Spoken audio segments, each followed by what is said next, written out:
ते मी कोणाकडे assistant director म्हणून काम नाही केलं. एक माझं स्वप्न इतरांना विचारलं होतं की ते करतील का, पण त्यातलं कोणी इंटरेस्ट नाही दाखवला. मग म्हटलं मीच करतो की त्याच्यात काय काय होईल, पडेल फार तर याच्यापेक्षा अजून काय होईल. तो इम्प्रॉम्प्टू डिसिजन होता ते. तो इम्प्रॉम्प्टू डिसिजन होता की ठीक आहे, कोणाला इंटरेस्ट नाही पण मला आहे तर मीच करतो डिरेक्ट. आणि माझ्या सुदैवाने मला खूप चांगली टीम मिळाली.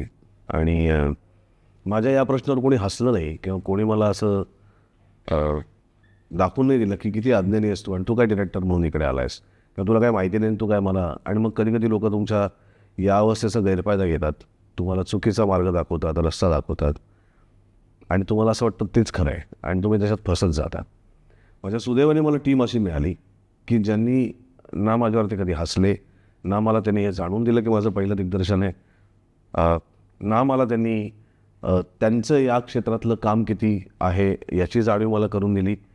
इनफॅक्ट मला बोट धरून खांद्यावर हात टाकून एखाद्या मित्रासारखं त्यांनी प्रत्येक डिपार्टमेंटमध्ये फिरवलं आणि चित्रपटानंतरची प्रोसेस इतकी सुंदर पद्धतीने माझ्याबरोबर त्यांनी प्रवास केला की मला असं वाटलंच नाही की ही माझी पहिली फिल्म आहे. मला असं वाटलं की ही जर टीम माझ्याबरोबर आहे आणि तर मला या लोकांना सोडायचं नाही आहे.